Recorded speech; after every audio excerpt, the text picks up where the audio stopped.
उस दिन को ही वास्तव में दुर्दिन कहा गया है। ऐसे ही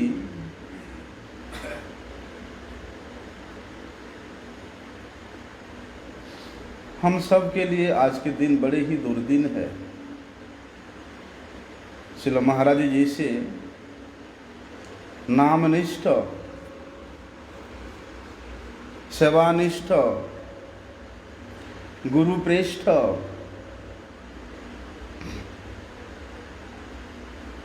एक महान आचार्य को हम लोग आज उनके सेवा से वंचित हो गए। सुनेंगे श्रील महाराज जी के महिमा को, सुनते रहेंगे। आज एक विशेष तिथि है। जगत वरेण्य, जगत पूज्य, जगत वंद्य, जगत गुरु श्रील भक्ति सिद्धांत सरस्वती गोस्वामी ठाकुर प्रभुपाद जी के अति श्रेष्ठ पार्षद नित्य लीला प्रविष्ट विष्णुपाद परमहंस श्रील भक्ति कुमुद संत गोस्वामी महाराज जी का आज प्रकट तिथि है, आविर्भाव तिथि है। श्रील महाराज जी, श्रील भक्ति कुमुद संत गोस्वामी महाराज जी पश्चिम बंगाल के नारमा नामक एक ग्राम है, वहीं पर आविर्भूत हुए थे। और उनके घर में श्री श्री राधा रमन देव जी का पूजा होता था। उनके घर में एक मंदिर था और उस मंदिर में श्री राधा रमन देव की श्री मूर्ति का सेवा होता था, पूजा होता था। इसलिए श्रील महाराज जी का नाम उनके ठाकुर जी के नाम के अनुसार श्री राधा रमन दास के रूप में इनके माता पिता रखे थे। उनके पिता श्री वैकुंठनाथ राय वे एक जमींदार थे। ना ही केवल जमींदार, वे एक महान ज्योतिषी भी थे और साथ साथ एक आयुर्वेदिक वैद्य भी थे। गौड़िया मठ के भक्तों के साथ जब से इनका भेंट होने लगा, श्री वैकुंठनाथ राय का भेंट होने लगा, तो धीरे धीरे गौड़िया मठ के संतों की आचरण से, उनके भजन निष्ठा से वे भी प्रभावित होने लगे। इतना प्रभावित हुए कि जब मायापुर से हो अथवा कलकत्ता से हो, गौड़िया मठ के साधुजन भिक्षा करने के लिए आते थे, यहाँ प्रचार करने के लिए आते थे, तो श्री वैकुंठनाथ राय उनको सहर्ष अपने घर में ही ठहरने के लिए आग्रह करते थे, निमंत्रण देते थे। तो इस प्रकार गौड़िया मठ के भक्तजन, विशेष रूप से श्रील प्रभुपाद जी के आश्रित पार्षदगण जब उनके उस नगर में भिक्षा करने के लिए जाते थे तो उनके घर में रुकते थे, जिसके कारण गौड़िया मठ के साथ श्री वैकुंठ बाबू का एक घनिष्ठ संबंध सा हो गया। अपने घर में वैष्णवों को ठहराते थे, उनके सेवा करते करते। और ना ही केवल अपने घर में उनको ठहराते थे, बल्कि श्री वैकुंठ बाबू अपने सपरिवार अपने पुत्रों को, उनके 3 पुत्र थे, 3 पुत्रों को और शास्त्री की श्री वैकुंठ बाबू स्वयं उन संतों की सेवा करते थे, उनके आतिथ्य सत्कार करते थे। तो उनके इस प्रकार की सेवा को देख करके गौड़िया मठ के जो भी प्रचारकगण वहाँ आते थे वे अत्यधिक प्रसन्न होते थे। और जब भी नगर में आना होता था उनके घर में ही वे निसंकोच जाके ठहरते थे। बोलते उस समय वैकुंठ बाबू एक जमींदारी के पद पे होने पर भी, जैसे जमींदार लोग अपने ऐश्वर्य के कारण सांसारिक भोग विलास में अत्यधिक रुचि रखते हैं, लेकिन इनके पिता श्रील महाराज जी के पिता वैकुंठ बाबू का बचपन से ऐसा कोई स्वभाव नहीं था। जमींदार होते हुए भी वे दूसरे के जाकर के सेवा करते थे, क्योंकि वे वैद्य थे और सुनिपुण ज्योतिष थे, उनको कोई आवश्यकता नहीं था, लेकिन फिर भी वे लोगों के सेवा करके ही, लोगों की कुंडलियां गणन करके ही बड़े प्रसन्न रहते थे। बोलते श्री चैतन्य मठ से जब मायापुर परिक्रमा निकलता था, नवद्वीप परिक्रमा निकलता था, तो उस परिक्रमा के संचालन करने के लिए वे स्वयं उन ब्रह्मचारियों के साथ में जाकर के उस नगर में भिक्षा तक करते थे तो जमींदार, लेकिन उन गौड़िया मठ के ब्रह्मचारियों के साथ में जाकर के वे मठ के सेवा के लिए भिक्षा तक करते थे। तो इस प्रकार उन्होंने ब्रह्मचारियों की हो या सन्यासियों की हो, उन्होंने उस प्रचार कार्य में, भिक्षा कार्य में विशेष सहायता किया था। और वास्तव में देखा जाता है, जिसका रुचि, जिसका मति संत गुरु वैष्णव भगवान के सेवा में किसी ना किसी प्रकार से आकृष्ट होता है, लगता है, तो वे व्यक्ति हमेशा अपने मंगल के, अपने कल्याण के लिए ही प्रयास करता है। और वैकुंठ बाबू का अपने कल्याण के प्रति प्रबल प्रयास को देख करके बोलते वो संत जन उनको विशेष प्रीति के साथ व्यवहार करते थे।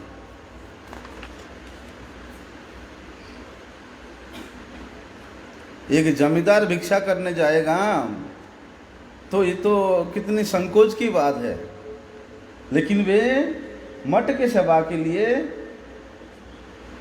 कभी भी कोई संकोच नहीं किया, क्योंकि उनका एक दृढ़ विश्वास था कि साधुओं के सेवा के द्वारा, साधुओं के संग के द्वारा ही मनुष्य जीवन का जो सार्थकता है वो प्रतिफलित तो होगा।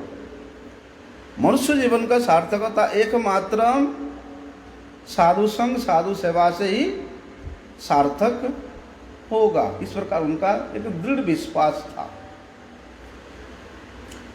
एक बार क्या हुआ, श्रील भक्ति हृदय वनदेव गोस्वामी महाराज जी और श्री प्रणवानंद ब्रह्मचारी, इनका नाम हुआ श्री भक्ति प्रमोद पुरी गोस्वामी महाराज, आने वाले नवद्वीप परिक्रमा के लिए उनके उस नगर में भिक्षा करने के लिए गए थे। भिक्षा संग्रह करने के उद्देश्य से उन्होंने इनके घर में श्री वैकुंठ बाबू अर्थात श्री भक्ति कुमुद संत गोस्वामी महाराज जी के घर में ठहरे थे। तो उस समय वैकुंठ बाबू ने मठ के सेवा के लिए, नवद्वीप धाम परिक्रमा के सेवा के लिए बोलते हैं 108 रुपया सेवा में दिया था। तो उस समय तो चांदी का रुपया था।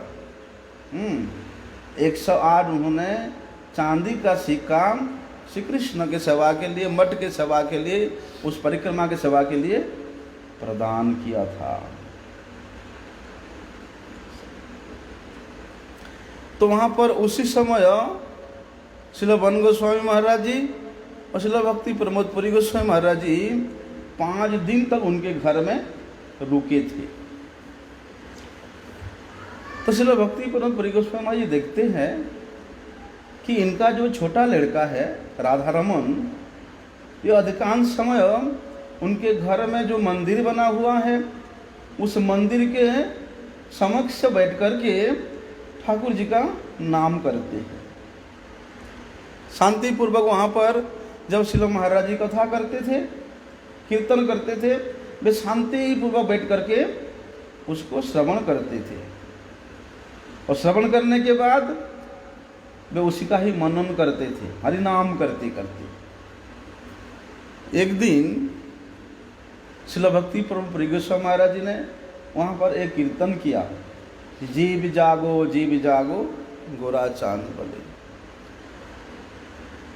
और कीर्तन करने के बाद उस कीर्तन के क्या अर्थ है उसको वैकुंठ बाबू की जो कनिष्ठ पुत्र राधारमण दास के साथ बैठ करके आलोचना किया, उस कीर्तन के संबंध में, उस कीर्तन के विषय में क्या सिद्धांत है, क्या तत्व है, उसको दोनों बैठ करके वहाँ आलोचना किया।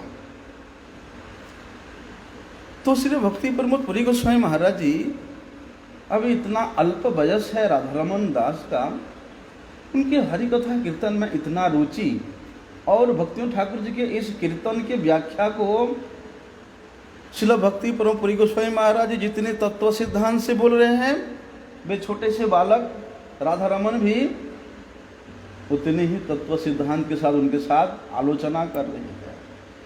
तो उसको देख करके पुरी गोस्वामी महाराज जी बड़े आश्चर्यचकित होते हैं, और उन्होंने उनके पिता वैकुंठ बाबू से कहते हैं कि आपका ये पुत्र जो है, जैसे दूसरे दूसरे बालक उनके चाल ढाल व्यवहार बातचीत में एक सामान्य सा नज़र आता है, लेकिन ये बालक में कुछ ऐसा, कुछ सामान्य से कुछ अधिक ही असामान्य गुण जैसा, असाधारण गुण जैसा दिखाई दे रहा है। क्योंकि पारमार्थिक विषय के प्रति, हरि कथा कीर्तन के प्रति इस बालक का इतना अधिक रुचि है। स्वाभाविक रूप से उन विषयों के प्रति, पारमार्थिक विषय प्रति इसका अत्यधिक प्रेम है, और इस प्रेम को देख करके मैं तो अचंभित हो रहा हूँ, मुझे आश्चर्यचकित लग रहा है। इसलिए अगर आपका ये छोटा लड़का हमारे मठ में वास करेगा, मठवासी बनेगा, तो हम सबको अत्यधिक प्रसन्नता होगी। यहाँ पर जिस प्रकार से वो अपना पढ़ाई कर रहे हैं, उस प्रकार नियमित उसका विद्या अध्ययन का सब व्यवस्था के साथ साथ पारमार्थिक ज्ञान भी वहाँ पर लाभ कर सकता है। क्या आप अपने पुत्र को हमारे साथ जाने के लिए अनुमति प्रदान कर सकते हैं? कौन पूछ रहा है? श्री भक्ति प्रमोद पुरी गोस्वामी महाराज जी उनके पिता से पूछ रहे हैं। तो श्री राधारमण के पिता वैकुंठ बाबू कहते हैं,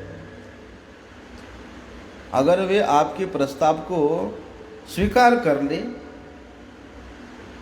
सहर्ष वो आपके साथ जाने के लिए तैयार हो जाए, तो आप निसंकोच अवश्य ही अपने साथ इसको ले जाइए, मुझे किसी प्रकार की कोई आपत्ति नहीं होगा। तब श्री भक्ति प्रमोद पुरी गोस्वामी महाराज जी उस समय पे ब्रह्मचारी ही थे, ब्रह्मानंद ब्रह्मचारी। वे उस राधारमण दास से पूछते हैं, क्या तुम हमारे साथ कलकत्ता मठ में जाओगे?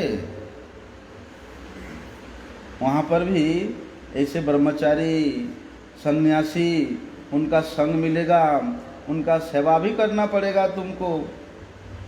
और इतना ही नहीं, यहाँ तो तुम केवल जागतिक विद्या का अध्ययन कर रहे हो, वहाँ जाने से तुमको पारमार्थिक विद्या अध्ययन करने का भी सुयोग मिलेगा। तब राधारमण दास कहते हैं, हाँ हाँ क्यों नहीं जाऊँगा, अवश्य जाऊँगा।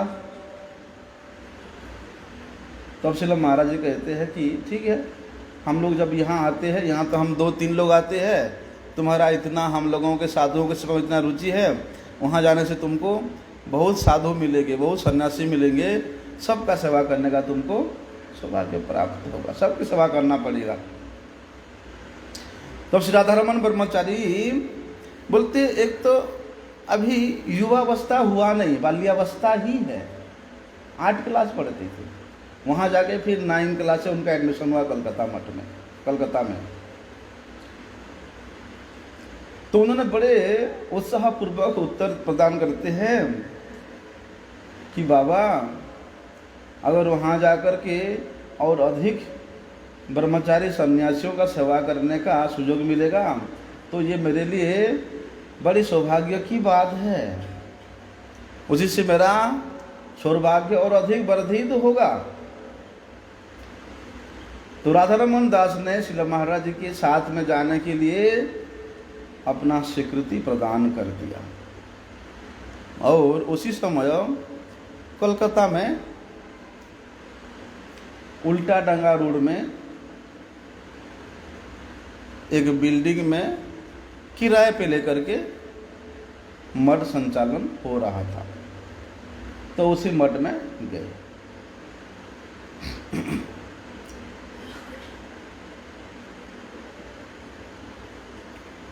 अभी श्री राधारमण दास के माता श्रीमती रत्नमयी देवी, वे भी कोई साधारण स्त्री नहीं थी, वे भी परम भक्तिमती थी। और राधारमण उनके कनिष्ठ पुत्र था। कनिष्ठ पुत्र के प्रति माता पिता का विशेष स्नेह होता, विशेष प्रेम होता है। और राधारमण दास ये बाल्यकाल से ही ऐसे एक संभ्रांत परिवार में धन संपत्ति और ऐश्वर्य के मध्य में बड़े हैं। इसलिए उनके मठ में जाने से वहाँ के एक असुविधा होगा, सुविधा होगा, उसके बारे में सब उनके माता ने उनको समझाते हैं और कहते हैं कि देखो वहाँ गुरु वैष्णव भगवान की सेवा में, सन्यासी गणों की सेवा में किस प्रकार से वास करना होता है, किस प्रकार से उनका सेवा करना होता है, किस प्रकार से उनके साथ व्यवहार करना होता है, उसके बारे में उनके माता अपने पुत्र को समझाते हैं, निर्देश प्रदान करते हैं। जाने से पहले अपनी माता ने श्री राधारमण को आलिंगन करते हैं, उनके शीश को चुंबन करते हैं और रोते रोते कहते हैं कि बाबा, तुम जिस उद्देश्य लेकर के मठ में जा रहे हो, तुम्हारे उद्देश्य अत्यधिक महान उद्देश्य है। इसलिए इस उद्देश्य को परिपूर्णता करने में ही जीवन का सार्थकता है। इस उद्देश्य को परिपूर्ण करना ही तुम अपने जीवन का लक्ष्य बनाना। अर्थात जा रहे हो मठ में, मतलब पूरे लगन के साथ साधुओं की सेवा करना। उनके माता इस प्रकार का उनको निर्देश देते हैं। तब श्रील महाराज जी के साथ में श्रील भक्ति हृदय बलदेव गोस्वामी महाराज और श्रील भक्ति परमपुरी गोस्वामी महाराज जी के साथ में वैकुंठ बाबू, उनके पिता, श्री राधारमण दास को लेकर के कलकत्ता में पहुंचते हैं और वहाँ पर श्रील प्रभुपाद जी का दर्शन करते हैं। दर्शन करके उनके पिता श्रील प्रभुपाद जी से उस बालक के विषय में, श्री राधारमण दास के विषय में प्रभुपाद जी के साथ वार्तालाप करते हैं। तो श्रील प्रभुपाद जी राधारमण दास को अपने पास बुलाते हैं और कहते हैं कि रे खोका, खोका मतलब छोटा सा बच्चा को ना खोका कहते हैं, कि तुम एखाने थकते पारबे, बोलते तुम यहाँ रह पाओगे? तो राधारमण दास कहता है हाँ हाँ, मैं निश्चित रूप से यहाँ रहूँगा, अवश्य मैं यहाँ रह पाऊँगा। तो वहाँ पर श्रील प्रभुपाद जी के निर्देश के अनुसार उस कलकत्ता मठ में रहते हुए श्री राधारमण दास का वहाँ एक हाई स्कूल में, न्यू इंडियन हाई स्कूल में उनका एडमिशन हुआ। और उस समय वे अपना समय मठवासियों की सेवा में अत्यधिक समय व्यतीत करते थे और साथ साथ अपना अध्ययन भी करते थे।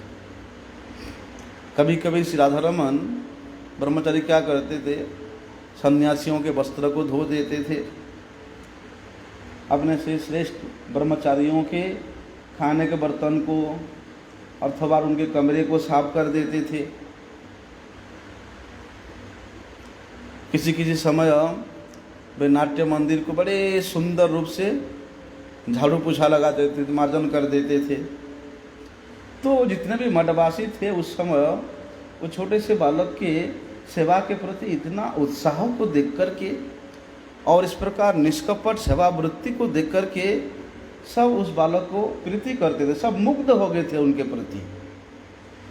ना ही केवल वे सेवा में दक्ष थे, बोलते हैं श्री राधारमन दास के कंठ भी अत्यधिक सुमधुर कंठ था, इसलिए भक्तों के साथ बैठ करके वे बड़े सुंदर कीर्तन भी करते थे और कीर्तन के द्वारा भी वे सबका आनंद वर्धन करते थे। जब उनका उस हाई स्कूल का शिक्षा पूरा हो गया, समाप्त हो गया, तब एक दिन श्रील प्रभुपाद जी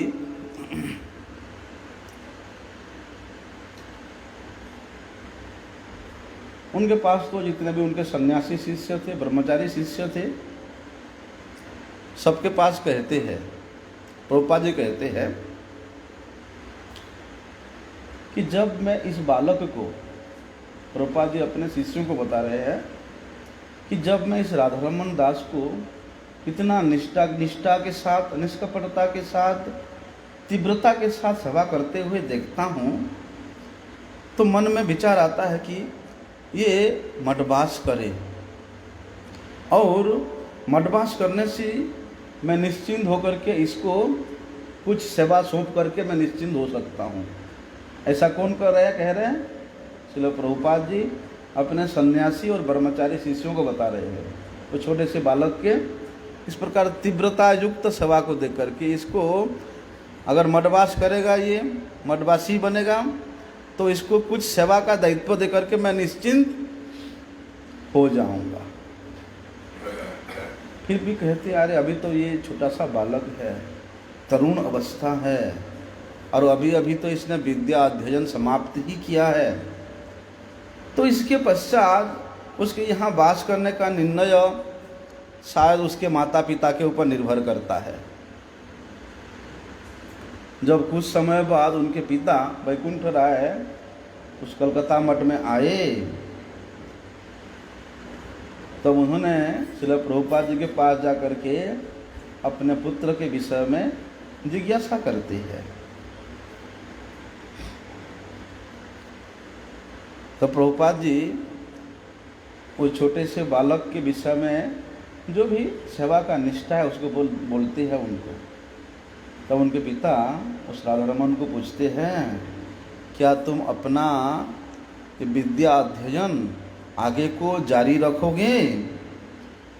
उच्च शिक्षा प्राप्त करने के लिए अगर तुम चाहते हो तो मैं प्रसन्नता पूर्वक प्रभुपाद जी से उसके लिए भी बातचीत करूंगा, उसके लिए मैं वार्तालाप करूंगा और इसकी व्यवस्था मैं कर दूंगा। तुम्हारा क्या राय है, तुम बताओ। तो वे राधारमन दास कहते हैं, मैंने तो श्रील प्रभुपाद जी से श्रवण किया है कि जड़ विद्या जत मायार वैभव, बोलते जितना भी जड़ विद्या है ये केवल मात्र भगवान के माया शक्ति का प्रकाश मात्र है, माया शक्ति का वैभव मात्र है। और श्रील भक्तिविनोद ठाकुर जी अपने शरणागति में यही लिखा है कि विद्यार गौरवे भ्रमी देशे देशे धन उपार्जन। जड़ विद्या अर्जित करने से क्या होगा? उस जड़ विद्या के मद से मधुमत्त होकर के मैंने देश देश में धन उपार्जन करने के लिए भ्रमण करता रहूंगा। इसलिए श्री चैतन्य भागवत में एक बात आता है, पढ़े के ने लोग कृष्ण भक्ति जानी वारे से यदि नहीं लो तब विद्याएं की करे। कहते हैं कि लोग किस लिए पढ़ते हैं? कृष्ण भक्ति जानने के लिए ही पढ़ते हैं। यदि पढ़कर लिखकर कृष्ण भक्ति नहीं हुई तो उस प्रकार के विद्या को अर्जन करके क्या लाभ है? इतना कह के नहीं रुके राधारमन ब्रह्मचारी, और आगे कहते हैं, बोलते हैं पिताजी मैं ये सब बात सुन करके, इन सब शास्त्र वचनों को सुन करके उसके वास्तविक अर्थ को मैंने अपने हृदय में अनुभव किया, धारण किया, और मैंने संकल्प लिया है कि मैं इस मनुष्य जीवन के बहुमूल्य समय को उससे उच्च शिक्षा प्राप्ति कराने में, जागतिक सुख सुविधाओं को अर्जित करने में व्यर्थ बिताना नहीं चाहता हूँ, बल्कि मैं पारमार्थिक विद्या अर्जन करना चाहता हूँ, जिससे कि मुझे मठ में वास करने का एक सुष्ठु रूप से मठवासी बनने के लिए मुझे मेरा वास्तविक उद्देश्य को पूरा होने में कोई कठिनाई ना हो।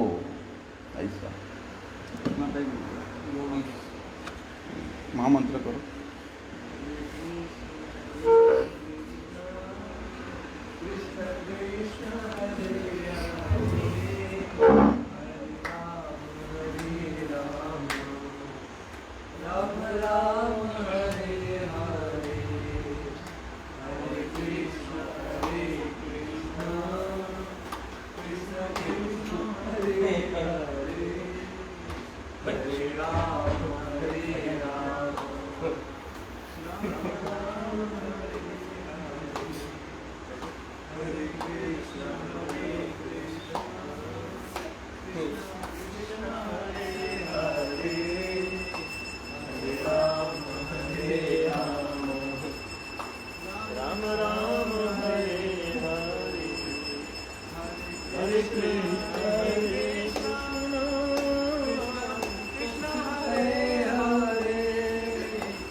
तब उन्होंने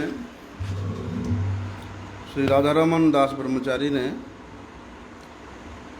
श्री परमानंद ब्रह्मचारी श्री भक्ति प्रमोद पुरी गोस्वामी महाराज जी से अपने मठवास के विषय में, भविष्य के विषय में विशद आलोचना किया, उनसे विचार विमर्श किया। तो श्रील भक्ति परम पुरी गोस्वामी महाराज जी ने उनको ये निर्णय दिया कि उस समय मठवास करने के लिए मठवासी का जो रुचि है, प्रवृत्ति है, उसके अनुसार गौड़ीय वैष्णव धर्म शास्त्रों के सिद्धांतों को समझना अत्यधिक आवश्यक है।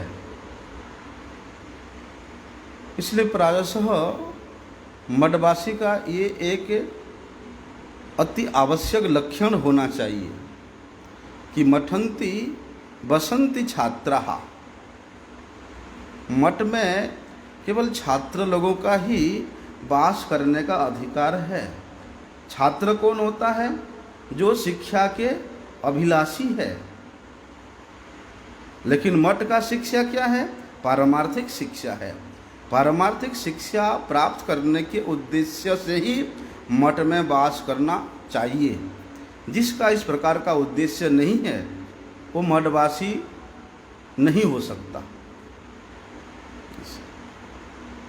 इसलिए अगर मठवास के समय में प्रकृत रूप से वास्तविक शासक, शिक्षा देने वाला, शासन करने वाला श्रेष्ठ वैष्णव मिल जाए तो उनके अनुगत्य में रहने वाले जितने भी छात्र हैं, मठवासी हैं, अपने जीवन को एक सुपरिपूर्ण ढंग से मठ के सिद्धांतों के अनुसार चला सकते हैं।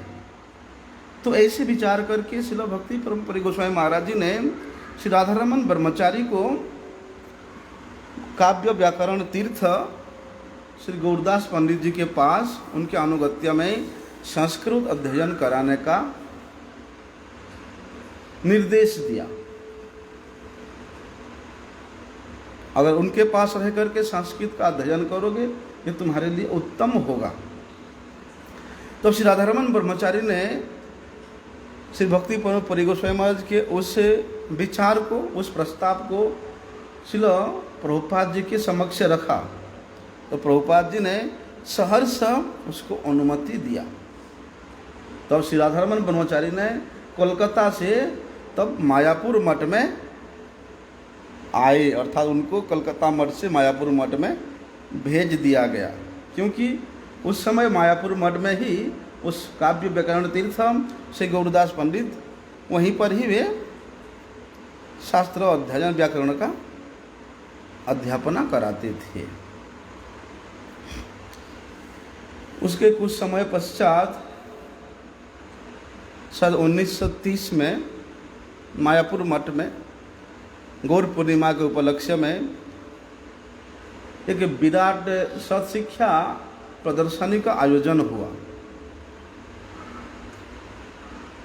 और उस सत्शिक्षा प्रदर्शनी में अलग अलग प्रकार के, जैसे प्रदर्शनी होता है, अलग अलग प्रकार के वहाँ पर ठाकुर जी के लीलाओं का वर्णन करना है, लोगों को समझाना है चित्र के अनुसार। तो उसी प्रकार श्रील प्रभुपाद जी के निर्देश के अनुसार राधारमण ब्रह्मचारी को उस प्रदर्शनी में लोगों को समझाने के लिए लगा दिया गया। और जितने भी उस प्रदर्शनी को देखने आते थे, राधारमण ब्रह्मचारी ने उन प्रदर्शनी में प्रदर्शित उन सब चित्र के माध्यम से जो भी शास्त्रीयुक्त व्याख्या है, सिद्धांत युक्त व्याख्या है, उसको वे उन आगंतुक यात्रियों को समझाते थे।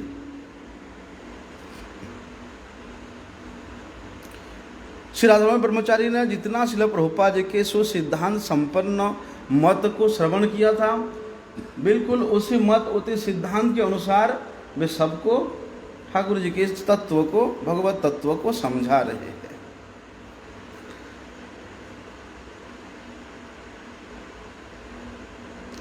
तब श्रील प्रभुपाद जी ने बेलकनी के ऊपर से खड़े होते होते वे सब सुन रहे हैं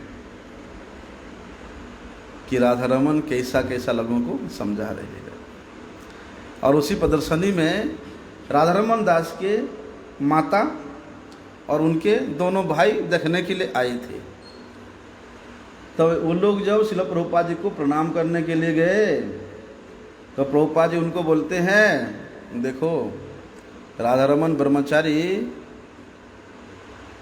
हैं, कितने सुंदर ढंग से सिद्धांत से युक्त होकर के लोगों को समझा रहे हैं। अर्थात अपने माता और अपने भाइयों के पास श्रील प्रभुपाद जी उस राधारमण का छोटा सा बच्चा जो है उसके भूरी भूरी प्रशंसा करते हैं।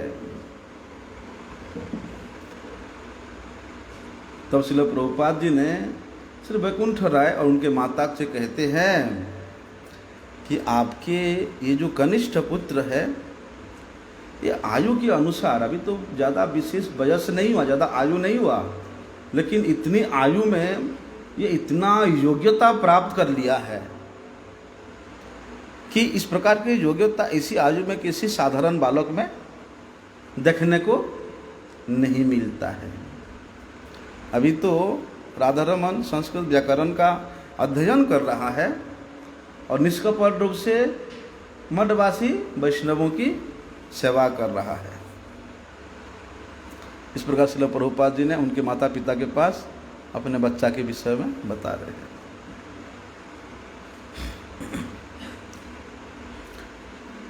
उसी प्रदर्शनी के समय क्या हुआ, राधारमण ब्रह्मचारी ने अपने परिवार के सब लोगों को, माता पिता भाइयों को लेकर के वे श्रील प्रभुपाद जी के महिमा के बारे में उनको समझा रहे हैं। श्रील प्रभुपाद जी की और शिक्षा संपदा क्या है, गौड़ीय मठ का क्या वैशिष्ट्य है, गौड़ीय मठ का क्या सिद्धांत है, उस विषय में वे अपने माता पिता और भाइयों को विशेष गहन रूप से बता रहे हैं। सबसे छोटे हैं लेकिन सबको बता रहे हैं। बोलते हैं अपने छोटे से बालक के मुख से प्रभुपाद जी के गौड़ीय मठ के गौड़ीय सिद्धांत को, प्रभुपाद जी के महिमा को सुन करके उनके पिता वैकुंठ राय और उनके माता और उनके दोनों भाई बोलते सब एक साथ श्रील प्रभुपाद जी के चरणों आश्रय करने का निश्चित कर लिया। तब श्रील प्रभुपाद ने उनके पिता वैकुंठ राय जी को, उनकी माता श्रीमती रत्नमयी देवी को और उनके दोनों पुत्र, तीनों पुत्र, राधारमण भी ना, तीनों पुत्र श्री श्यामदास राय, राधा गोविंद राय और ये राधारमण राय, इनको हरिनाम प्रदान किया। एक साथ में पूरा परिवार, श्रील प्रभुपाद जी ने कृपा किया सबको।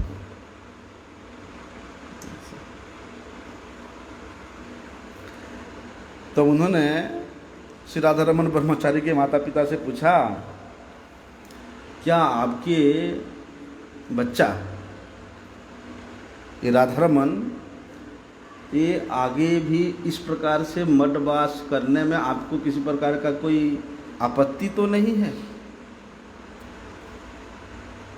तो वैकुंठ बाबू और उनके माता कहते हैं, देखिए गुरुजी, हम तो इस बालक को आपके चरण कमलों में समर्पित कर दे चुके हैं, इसलिए आपकी जैसे इच्छा आप इसको उसी सेवा में नियुक्त करो।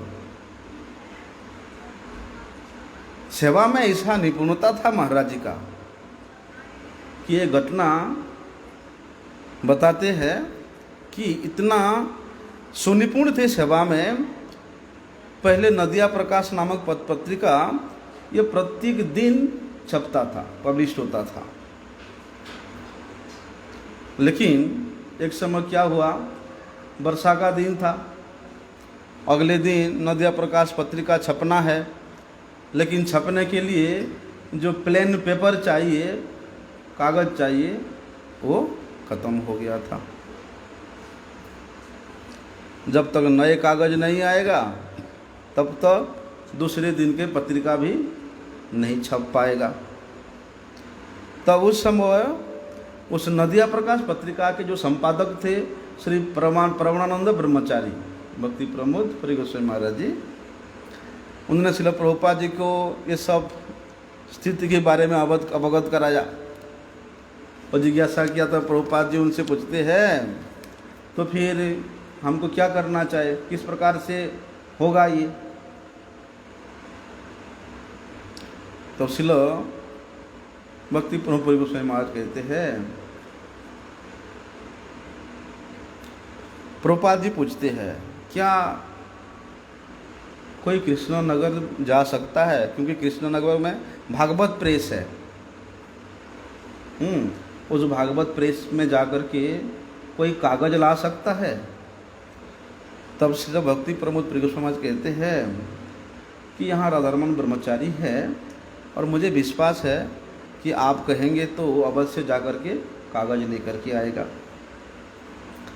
तब श्रील प्रभुपाद जी उस राधारमण ब्रह्मचारी को अपने पास बुलाते हैं और कहते हैं कि तुम कृष्णनगर जाओ और वहाँ से कागज लेकर के आओ। उसी समय तो साइकिल में ही जाना होता था, सरस्वती नदी को पार करके जाना होता था, ऊपर से वर्षा भी हो रहा है। फिर भी उन्होंने प्रभुपाद जी के निर्देश के अनुसार कोई विलंब नहीं करके वे साइकिल चलाते चलाते पहुंच गए वहाँ पर और भागवत कृष्णनगर में भागवत प्रेस में पहुंच करके वहाँ के जो व्यवस्था करने वाले लोग थे, वे लोग साइकिल के पीछे में इतनी सारी कागज बांध करके उनको भेज दिया। और कागज तो वजन होता ही है, और साइकिल में एक रस्सी बांध करके लाना बड़ा मुश्किल होता है, और बारिश के दिन है, साइकिल भी हिलता रहता है। हुआ क्या, एक दो बार वो कागज के बंडल साइकिल से नीचे गिर गया, गीले गीले हो गया कुछ 2-4 पेपर। तो उन्होंने क्या किया, अपनी जो 4.5 फीट लंबा धोती है, उस धोती को खोला, और 4.5 मीटर लंबा होता है, और 2 मीटर लंबा का जो उत्तरी होता है उसको कमर में बांध के पहन लिया, और वो बड़ा धोती को उस पेपर के साथ अच्छी करके बांध करके वे साइकिल चलाते चलाते मायापुर में पहुंच गए। जब श्रील प्रभुपाद जी को ये सारी बात पता चला, तो श्रील प्रभुपाद जी कहते हैं कि ये राधारमण इतनी अल्प आयु में, इतना कठिन समय में इतना सेवा का इसने निपुणता प्रदर्शन किया, ये आगे जाकर के एक विशेष रूप से मठ के नाम को उन्नत करेगा, ऐसा प्रभुपाद जी कहते हैं। उनके मंत्र दीक्षा के विषय में बताते हैं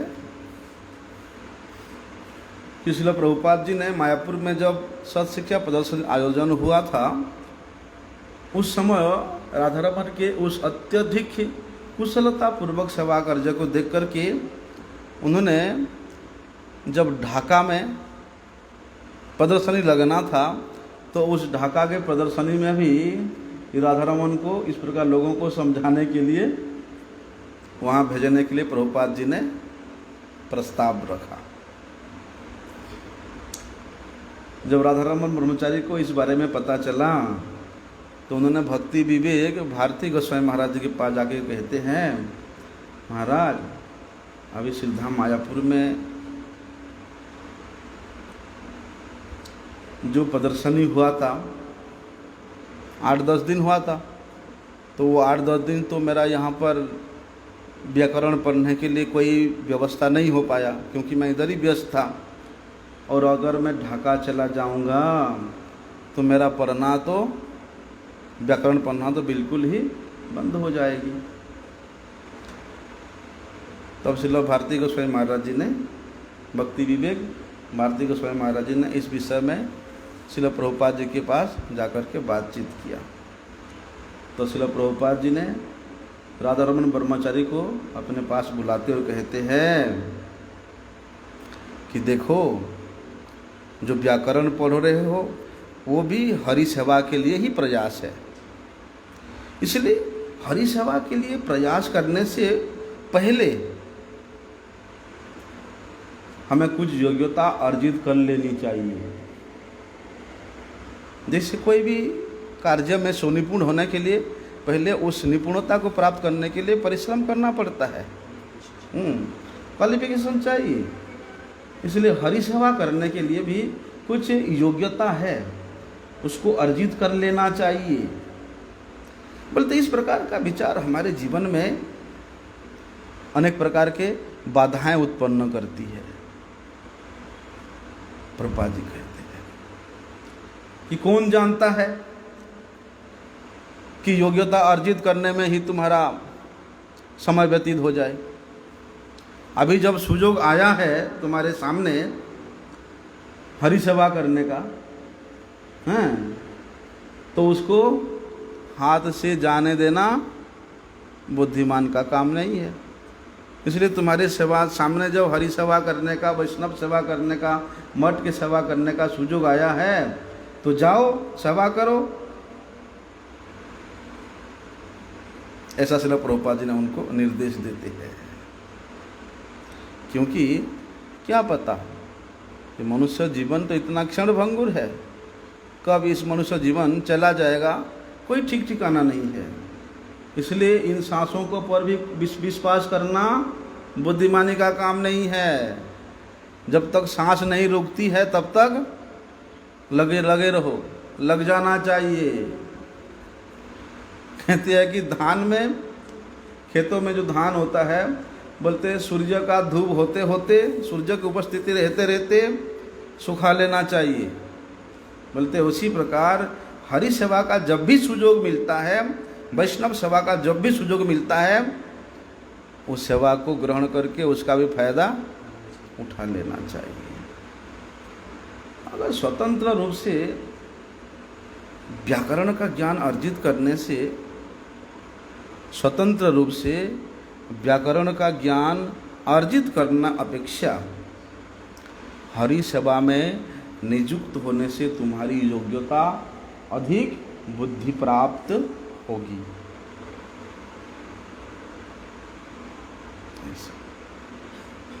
इसलिए आश्रम में वास कर रहे जो पारमार्थिक साधक है, उनके अनुगत्य में रह करके, उनके अनुगत्य में जीवन व्यतीत करने में ही वास्तव में हमारा मंगल होगा। तो श्रील प्रभुपाद श्री राधारमण ब्रह्मचारी जी ने प्रभुपाद जी के इस प्रकार के कृपापूर्ण निर्देश को अपने पारमार्थिक जीवन का मार्ग प्रशस्त करने वाली के रूप में अपने हृदय में धारण कर लिया। बोलते इस प्रकार श्री राधारमण ब्रह्मचारी निष्ठापूर्वक हमेशा मठ के विभिन्न सेवा में अपने आप को नियोजित रखती थी। तो 1934 में श्रील प्रभुपाद जी ने कलकत्ता में बागबाजार गौड़िया मठ में ही श्री राधारमण ब्रह्मचारी को मंत्र दीक्षा प्रदान किया था। श्रील महाराज जी के विषय में तो बड़े ही सुंदर सुंदर कथाएं हैं। अभी समय भी हो गया ठाकुर जी का स्वयं का, कल फिर सुनते महाराज के बारे में, है ना। मंशा कल्पतरुभ्यश्च कृपा सिंधुभ्यो पतितानां पावनेभ्यो वैष्णवेभ्यो नमो नमः।